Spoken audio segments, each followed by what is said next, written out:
अस्सलाम वालेकुम स्टूडेंट्स, क्या हाल है? ठीक ठाक हो? आज बिस्मिल्लाहिर्रहमानिर्रहीम हमारा क्वेश्चन नंबर 1 है, बरसगीर में तालीम के मुख्तलिफ मदारिज के बारे में लिखें। क्वेश्चन क्या है? बरसगीर में तालीम के मुख्तलिफ मदारिज के बारे में लिखें।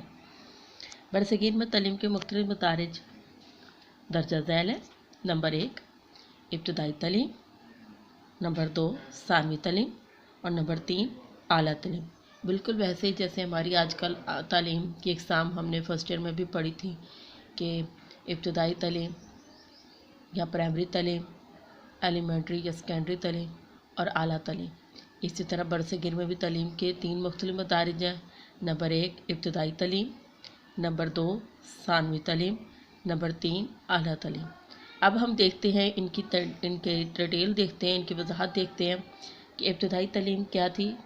इब्तदाई तालीम को प्राइमरी एजुकेशन भी कहते हैं।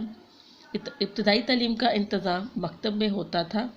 मकतब हर मस्जिद में कायम किया जाता था। इसमें मुस्लिम तलबा और तलबात इकट्ठे तालीम हासिल करते थे। इन मकातब में ज़ुबान की इब्तदाई तालीम, लिखना पढ़ना, बुनियादी हिसाब किताब और मज़हब की तालीम दी जाती थी। इन मकातब में ज़रिया तालीम फ़ारसी था। इब्तदाई तालीम यानी प्राइमरी तालीम में ज़रिया तालीम जो था वो फ़ारसी था। ये MCQs भी आया हुआ होता है अक्सर आपके एग्ज़ाम्स में, तो आपको जहन में होना चाहिए। उसमें 4 ऑप्शन दी होती है, फ़ारसी, अरबी, उर्दू, अंग्रेज़ी। तो अगर इब्तदाई तालीम के बारे में पूछा हो बरसगीर के, तो उसमें आपने फ़ारसी को टिक करना है, ठीक है। इसमें मुद्दत का कोई तयन ना था। जब तालिब इल्म एक दर्जे की तालीम ख़त्म कर लेता था तो उसे दूसरे दर्जे में तरक्की दे दी जाती थी। सानवी तालीम, सेकेंडरी एजुकेशन। सानवी तालीम का इंतज़ाम मदारिस में होता था। अब ये देखें कि इब्तदाई तालीम या प्राइमरी तालीम का आगाज़ मकातिब में होता था और सानवी तालीम का आगाज़ या इंतज़ाम मदारिस में होता था। मदारिस की तादाद मकातिब की निस्बत कम थी, यानी मकातिब सबसे ज़्यादा थे, उनकी निस्बत जो है मदारिस की तादाद कम थी। सानवी दर्जे का ज़रिया तालीम फ़ारसी ही था। इब्तदाई तालीम में भी ज़रिया तालीम फ़ारसी था और सेकेंडरी एजुकेशन में भी ज़रिया तालीम फ़ारसी था। इस दर्जे में नज़्म व नसर, अफसाना, तारीख़ और अखलाकियात की तालीम दी जाती थी। दरस कुतुब की तालीम के अलावा अरबी ज़ुबान की इब्तदाई मालूमात दी जाती थी। इस तालीम के लिए 5-6 साल का अरसा दरकार होता था। सेकेंडरी एजुकेशन के लिए कितने साल का अरसा दरकार होता था? 5-6 साल का अरसा दरकार होता था। इस दर्जे से फ़रागत के बाद आलम और फाजिल की सनद दी जाती थी, यानी सालवी तालीम हासिल करने के बाद उन्हें आलम फाजिल की सनद दी जाती थी। नंबर 3 पे है आला तालीम, हायर एजुकेशन। बरसगीर में मौलवी का पेशा बहुत बाइज़्ज़त तसव्वुर किया जाता था। आला दर्जे की तालीम में तफसीर, फ़िक़्ह, सर्फ़, नो, मंतिक, रियाजी, फ़लसफ़ा, हिकमत और इल्म कलाम वगैरह की तालीम दी जाती थी। इसके लिए 8 साल की मुद्दत दरकार होती थी। आला तालीम के लिए 8 साल की मुद्दत दरकार होती थी। इस डिग्री की तकमील पर तलबा को अलामा या दस्तार फ़जीलत दी जाती थी। आला तालीम से फ़रागत के बाद तलबा अपनी पसंद के पेशे से मुंसलिक हो जाते थे। आपको समझ आ गई? अल-मुख्तसर मैं आपको शॉर्ट में बता देती हूँ कि बरसगीर में तालीम के 3 मदारिज हैं। मदारिज थे, नंबर 1 इब्तदाई तालीम, नंबर 2 सानवी तालीम और नंबर 3 आला तालीम। इब्तदाई तालीम के लिए उम्र की कोई मुद्दत नहीं थी। जब बच्चा एक दर्जे में अच्छी तरह अबूर हासिल कर लेता था तो फिर उसको अगले दर्जे में तरक्की दे दी जाती थी। लेकिन जब तक वो अगला एक दर्जे को कंप्लीट नहीं कर लेता था, उसको अगले दर्जे में तरक्की नहीं दी जाती थी। और इसका इब्तदाई तालीम में ज़रिया तालीम या ज़ुबान जो थी वो फ़ारसी थी। सानवी तालीम के लिए का जो अरसा था वो 5 से 6 साल तक मुहित है और इसमें जो है जो ज़ुबान है वो फ़ारसी ही थी, लेकिन इसके अलावा अरबी ज़ुबान में भी मालूमात दी जाती थी। इसमें जो तलबा फ़ारिग होते थे उन्हें आलम और फाजिल की सनद दी जाती थी। आला तालीम आला तलीम के लिए जो था बरसगीर में, उसके लिए मौलम के पेशे को बहुत बाइज़्ज़त तसव्वुर किया जाता था और ज़्यादातर बच्चों की या वहाँ के लोगों की कोशिश होती थी कि वो आला तलीम हासिल करने के बाद टीचर के पेशे के साथ मुंसलिक हो जाए या उस्ताद बन जाए। लेकिन उनके लिए कोई इसके लिए कैद नहीं थी। वो आला तलीम हासिल करने के बाद अपने लिए कोई भी प्रोफेशनल इस्तेमाल या कोई भी प्रोफेशनल जो है वो चूज़ कर सकते थे। ठीक है, अब हम देखते हैं दरस निज़ामी की खुसूसियात। स्टूडेंट्स, आप लोगों ने ये देखा होगा कि आपकी बुक में ये क्वेश्चन है और शॉर्ट क्वेश्चन भी अक्सर आया होता है, दरस निज़ामी की कोई सी दो खुसूसियात लिखें। लॉन्ग भी आ सकता है कि दरस निज़ामी से क्या मुराद है और दरस निज़ामी की खुसूसियात पर तफसीलन नोट लिखें। तो इसलिए मैंने सोचा कि अलहदा से आपको ये क्वेश्चन तैयार करवा दूँ। अगर ये शॉर्ट में है तब भी आप इसे अटैम्प्ट कर लें, अगर लॉन्ग में है तो तब भी आप अटैम्प्ट कर लें। जितने लॉन्ग क्वेश्चन मैंने आप लोगों को करवाए हैं इन्हें अपनी जो है डायरी में नोट कर लीजिएगा ताकि आपको पता हो कि कौन कौन से हमने क्वेश्चंस किए हैं। दरस निज़ामी। औरंगज़ेब आलमगीर के दौर में मुल्ला निज़ामुद्दीन सुहाली ने दौर अकबरी के निसाब में तरमीम और इजाफे करके एक नया निसाब तलीम मुरतब दिया था, जिसे दरस नामी के नाम से बरसगीर के कमोबेश तमाम मदारिस में राइज किया गया।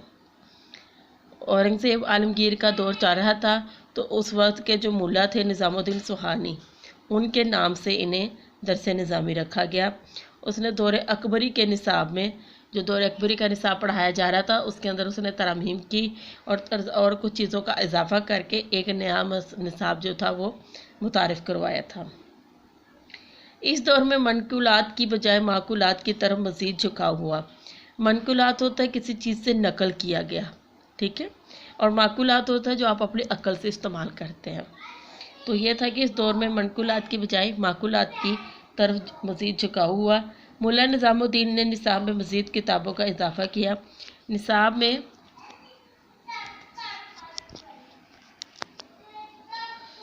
में किताबों का यह इजाफा भी इसी असूल पे किया गया जो फतहुल्लाह शराजी ने कायम किया था।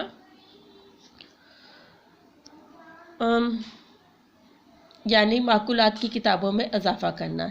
इसका एक नतीजा यह निकला कि नकली अलूम बेतहजी का शिकार हो गए और इस्लामी मदारिस में वो मुकाम हासिल ना रहा जिसके वो मुस्तहिक थे। मुल्ला निज़ामुद्दीन ने निसाबी कुतुब के चुनाव के लिए यह असूल बनाया कि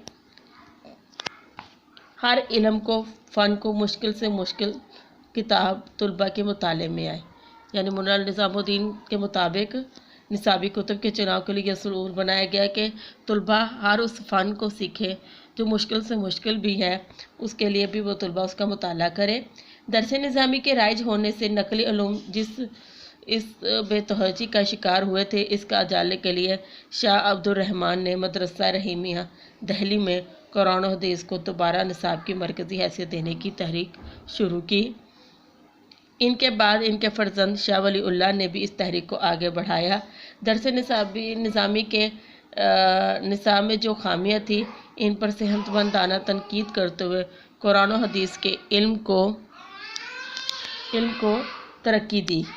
हज़रत शाह वलीउल्लाह की इस तहरीक के मस्बत नताइज बरामद हुए। अब हम देखते हैं दरस निज़ामी की खुसूसियात।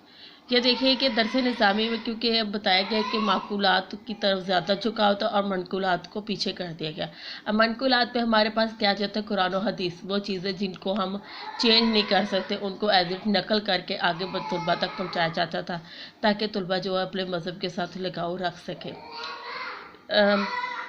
तो जब शाह अब्दुर्रहीम ने देखा कि तुलबा का रुझान जो है वो ख़त्म करने की कोशिश की जा रही है, तो उसने अपने तौर पे एक कोशिश की और एक अपना मदरसा जो है वो मदरसा रहीमिया जो दिल्ली में, यानी दिल्ली इलाका है जो शहर है, या वहाँ पे कायम किया और वहाँ पे उसने बाकायदा कुरान को हदीस की जो है तालीम शुरू कर दी थी।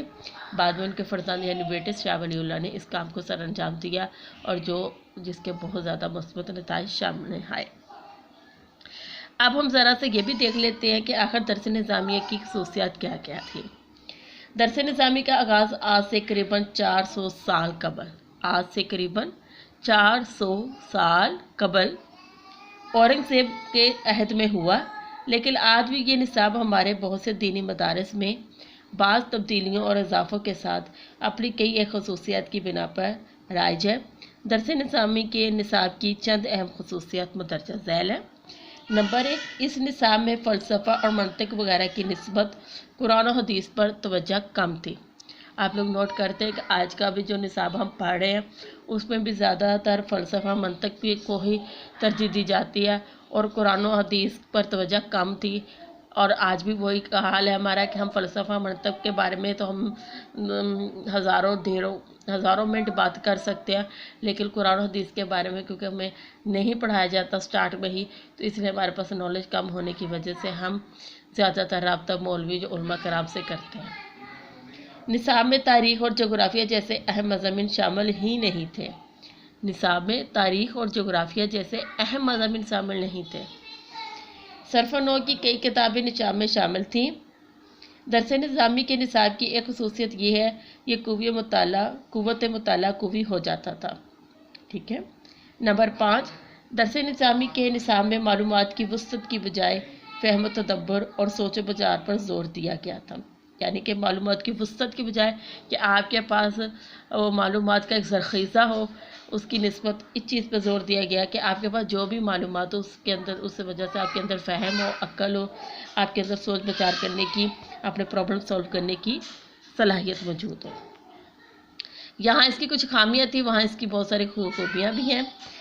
दरस निज़ामी के निसाब का जायज़ा लेने से ये नतीजा सामने आता है कि इस दौर में निसाब को इंतहाई पेचीदा और मुश्किल बनाकर रख दिया गया। आला तरीन में मनकुलात की निस्बत माकुलात पर ज़्यादा अहमियत इख्तियार कर गए। यह निसाब आजकल मदारस में भी पढ़ाया जाता है, लेकिन मुन्ना निज़ामुद्दीन के बनाए गए निसाब आजकल के दरस निज़ामी के निसाब में बहुत फ़र्क है। आजकल बहुत सी ऐसी किताबें निसाब में शामिल हैं जो मुन्ना निज़ामुद्दीन के अहद में ना थी। इसके अलावा मुतअद्दिद किताबें जो इस वक्त निसाब में शामिल थी आजकल ख़त्म कर दी गई हैं। इन तब्दीलियों के बावजूद दरस निज़ामी का निसाब जमूद का शिकार है और ज़माने के बदलते हुए तकाज़ों का साथ नहीं दे रहा। स्टूडेंट्स, आपको समझ आ गई? आज हमारे पास 2 ही क्वेश्चन थे। मैंने कहा है तो शॉर्ट मुख्तसर थे, लेकिन मैंने इसलिए आपको अलग-अलग करवा दिया है कि आप लोगों को ये चीज़ें अलग-अलग से क्लियर हो जाए, वरना मैं इकट्ठा आपको पढ़ाती तो शायद आपको समझ ना आता। हमने पहला क्वेश्चन आज देखा है बरसगीर में तहलीब के मुख्तलिफ तारीख़ के बारे में लिखे, और दूसरा क्वेश्चन हमने देखा दरस निज़ामी की खसूसियात लिखे। आप लोगों को अच्छे से समझ आ गई होंगी। दरस निज़ामी की कोई सी 5 खसूसियत है, अपनी टेक्स्ट बुक बोर्ड में से की बुक में से इन खसूसियात को अच्छी तरह लर्न बाय हार्ट कर लीजिएगा। पेपर में अक्सर क्वेश्चन आ जाते हैं दरस निज़ामी की 2 खसूसियात पर नोट लिखें, तो आपको इनमें से कम 5 याद होंगी, तो उस वक्त आपको पेपर में 2 तो लाजमी याद आ जाएगी। फर्स्ट 2 बहुत ईजी हैं, ख़ासतौर पर ये दो तो आप लाजमी याद कर लें कि इस निसाब में फ़लसफ़ा और मंतिक की निस्बत कुरान और हदीस पर कम तवज्जो थी, और नंबर 2 पे कि निसाब में तारीख़ और जोग्राफिया को बिल्कुल नज़रअंदाज कर दिया गया, यानी निसाब में तारीख़ और जोग्राफिया जैसे अहम मज़ामीन शामिल नहीं थे। दरस निज़ामी की खसूसियात को देखते हुए ये भी इसमें बयान किया गया है कि ये आज के मौजूदा तकाज़ों को पूरा नहीं कर रहा था, और इस वजह से ये क्या हुआ, जमूद का शिकार हो गया। ठीक है। दौरे हाज़िर के दरस निज़ामी का निसाब, दौरे हाज़िर और मुल्ला निज़ामुद्दीन के बताए हुए निसाब में बहुत फ़र्क है। आजकल बहुत सी ऐसी किताबें मुताले में शामिल हैं जो इस दौर में नहीं थी। कई कुतुब तो उस वक्त दरस निज़ामी के निसाब में शामिल थी जो, और अरसी तकाज़ों के मुताबिक इनको शामिल निसाब नहीं किया गया। ठीक है। तो अब ये देख लें कि ये जो था हमने जो दरस निज़ामी देखा गया, तो ये तीसरा दौर था। पहला दौर जो था वो किसका दौर था? पहला दौर जो था वो तालीमी निज़ाम के आगाज़ से अहद अकबरी से कबल तक के अरसे पर मुहित था, और दूसरा दौर अहद अकबरी से शुरू हुआ और दरस निज़ामी के आगाज़ तक फैला हुआ था। ठीक है। और फिर तीसरा दौर जो था वो औरंगज़ेब आलमगीर के अहद का दौर था। ठीक है। और पहला दौर अहद अकबर से शुरू हुआ, दूसरा दौर अहद अकबर का रहा, और तीसरा दौर किसका रहा? औरंगज़ेब आलमगीर का रहा। ठीक है, औरंगज़ेब आलमगीर के दौर में ही मुल्ला निज़ामुद्दीन सोहालवी ने जो है दरस निज़ामी का निसाब तैयार किया। ठीक है, चले आप लोगों को ये समझ आ गया होगा। अच्छे से इसको तैयार कर लीजिएगा, प्रीवियस लेक्चर को भी देख लीजिएगा। जो चीज़ आपको समझ में ना आए वो व्हाट्सएप में मुझसे पूछ लीजिएगा, और इसको सब्सक्राइब भी करें, देखें भी और अच्छी तरह लर्न भी करें। ठीक है, अल्लाह हाफिज़, अपना ख्याल रखिएगा।